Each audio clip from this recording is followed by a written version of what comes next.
Hello Mark, I'm Nadia, and my student number is S0341022. Today I'm going to read this article for you, and the title is Ruth, Chang, How to Make Hard Choices. Think of a hard choice you'll face in the near future. It might be between two careers, artist and accountant, or places to live, the city or the country, or even between two people to marry. You could marry Betty or you could marry Lolita. Or it might be a choice about whether to have children, to have an alien parent move in with you, to raise your child in a religion that your partner lives by but leaves you cold, or whether to donate your life savings to charity. Chances are, the hard choice you thought of was something big, something momentous, something that matters to you. Hard choices seem to be occasions for agonizing, harrying the nation of teeth. But I think we've misunderstood hard choices and the role they play in our lives. Understanding hard choices uncovers a hidden power each of us possesses. What makes a choice hard is the way the alternatives relate. In any easy choice, one alternative is better than the other. In a hard choice, one alternative is better in some ways, the other alternative is better in other ways, and neither is better than the other overall. You agonize over whether to stay in your current job in the city or uproot your life for more challenging work in the country because staying is better in some ways, moving is better in others, and neither is better than the other overall. We shouldn't think that all hard choices are big. Let's say you are deciding what to have for breakfast. You could have high-fiber brand cereal or a chocolate donut. Suppose what matters in the choice is tastiness and healthfulness. The cereal is better for you. The donut tastes way better, but neither is better than the other overall. A hard choice. Realizing that small choices can also be hard may make big hard choices seem less intractable. After all, we managed to figure out what to have for breakfast, so maybe we can figure out whether to stay in the city or uproot for a new job in the country. We also shouldn't think that hard choices are hard because we are stupid. When I graduated from college, I couldn't decide between two careers, philosophy and law. I really love philosophy. There are amazing things you can learn as a philosopher, and all from the comfort of an armchair. But I came from a modest immigrant family where my idea of luxury was having a pork tongue and jelly sandwich in my school lunchbox.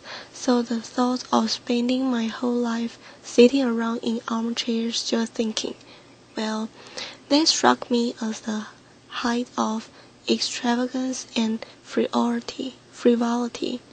So I got out my yellow pad. I drew a line down the middle, and I tried my best to think of the reasons for and against each alternative. I remember thinking to myself, if only I knew what my life in each career would be like, if only God or Netflix would send me a DVD of my two possible future careers. I'd be set. I compare them side by side. I see that one was better and the choice would be easy. But I got no DVD, and because I couldn't figure out what was better, I did what many of us do in hard choices. I took the safest option. Fear of being an unemployed philosopher led me to become a lawyer, and as I discovered, lawyering didn't quite fit. It wasn't who I was. So now I'm a philosopher, and I study hard choices, and I can tell you that fear of the unknown, while a common motivational default in dealing with hard choices, rests on a misconception of them. It's a mistake to think that in hard choices, one alternative really is better than the other, but we are too stupid to know which, and since we don't know which, we might as well take the less risky option. Even taking two alternatives side by side with full information, a choice can still be hard. Hard choices are hard not because of us or our ignorance. They are hard because there is no best option. Now, if there's no best option, if the scales don't tip in favor of one alternative over another, then surely the alternative must be equally good. So maybe the right thing to say in hard choices is that they are between equally good options, but that can't be right. If alternatives are equally good, you should just flip a coin between them, and it seems a mistake to think. Here's how you should decide between careers, places to live, people to marry. Flip a coin. There's another reason for thinking that hard choices aren't choices between equally good options. Suppose you have a choice between two jobs. You could be an investment banker or a graphic artist. There are a variety of things that matter in such a choice, like the excitement of the work, achieving financial security, having time to raise a family, and so on. Maybe the artist's career puts you on the cutting edge of new forms of pictorial expression. Maybe the banking career puts you on the cutting edge of new forms of financial manipulation. Imagine the two jobs however you like so that neither is better than the other. Now suppose we improve one of them a bit. Suppose the bank win you, adds $500 a month to your salary. Does the extra money now make the banking job better than the artist one? Not necessarily. A higher salary makes the banking job better than it was before, but it might not be enough to make being a banker better than being an artist.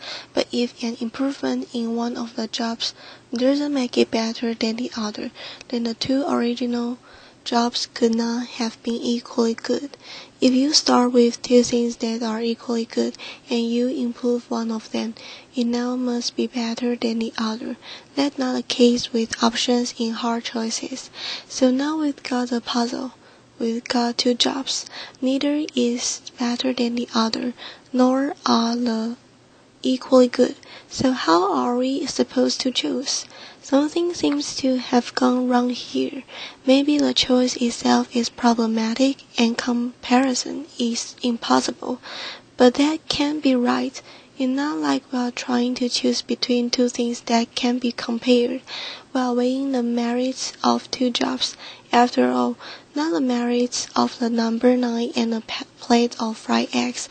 A comparison of the overall merits of two jobs is something we can make, and one we often do make.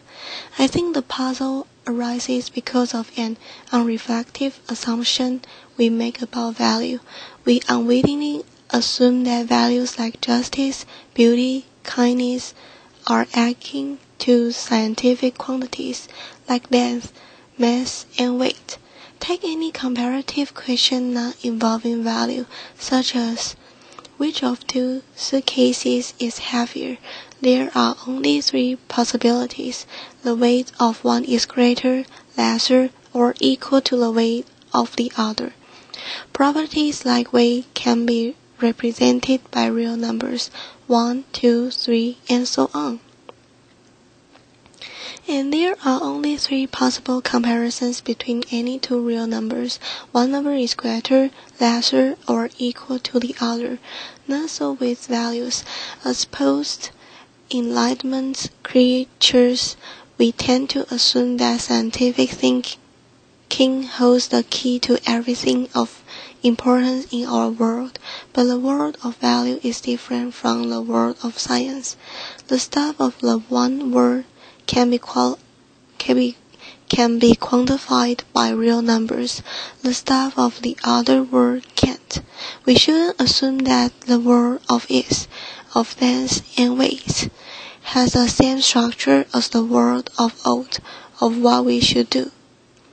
So, if what matters to us, a child's delight, the love you have for your partner, can be represented by real numbers, then there's no reason to believe that in choice there are only three possibilities, that one alternative is better, worse, or equal to the other.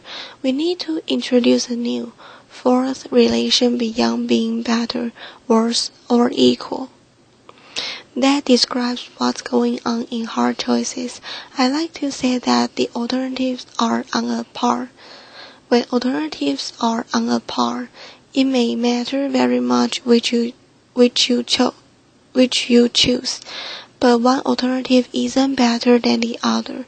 Rather, the alternatives are in the same neighborhood of value, in the same league of value, while at the same time being very different in kind of value. That's why the choice is hard. Understanding hard choices is a way to uncover something about ourselves we didn't know. Each of us has the power to create reasons. Imagine a world in which every choice you face is an easy choice. That is, there's always a best alternative. If there's a best alternative, then that's the one you should choose, because part of being rational is doing the better thing rather than the worst thing. Choosing what you have most reason to choose. In such a world, we have most reason to wear black socks instead of pink socks, to eat cereal instead of donuts, to live in the city rather in the country, to marry Patty instead of Lotta. A world full of only easy choices would enslave us to reasons. When you think about it, it's not to believe that the reasons given to you dictated that you have most reason to pursue the exact hobbies you do, to live in the exact house you do, to work at the exact job you do. Instead, you face alternatives that were on a par, hard choices, and you make reason for yourself to choose that hobby, that house, and that job. When alternatives are on a par, the reasons given to us, the ones that determine whether we are making a mistake, are silent as to what to do. It's here, in the space of hard choices, that we got to exercise our normative power, the power to create reasons for yourself, to make yourself into the kind of person for whom country living is preferable to the urban life. When we choose between options that are on a par, we can do something really rather remarkable. We can put our very selves behind an option. Here's where I stand. Here's who I am. I'm for banking. I'm for chocolate donuts. This response in hard choices is a rational response, but it's not dictated by reasons given to us. Rather, it's supported by reasons created by us. When we create reasons for ourselves to become this kind of person rather than that, we wholeheartedly become the people that we are. You might say that we become the authors of our own lives. So when you face hard choices, we shouldn't beat our head against a wall trying to figure out which alternative is better. There is no best alternative. Instead of looking for reasons out there, we should be looking for reasons in here. Who am I to be? You might decide to be a pink sock wearing, cereal loving, country living banker, and I might decide to be a black sock wearing, urban donut loving artist. What we do in hard choices is very much up to each of us. Now, people who don't exercise their normative powers in hard choices are drifters. We all know people like that. I drifted into being a lawyer. I didn't put my agency behind lawyering. I wasn't for lawyering. Drifters allowed the world to write a story of their lives. They let mechanisms of reward and punishment, pats on the head, fear, the easiness of an option to determine what they do. So the lesson of hard choices reflect on what you can put your agency behind, on what you can be for, and through hard choices become the person, far from being sources of agony and dread. Hard choices are precious opportunities for us to celebrate what is special about the human condition, that the reasons that govern our choices as correct or incorrect sometimes run out, and it is here, in the space of hard choices, that we have the power to create some reasons for ourselves to become the distinctive people that we are, and that's why hard choices are not a curse but a godsend. Thank you. Thank you for your listening.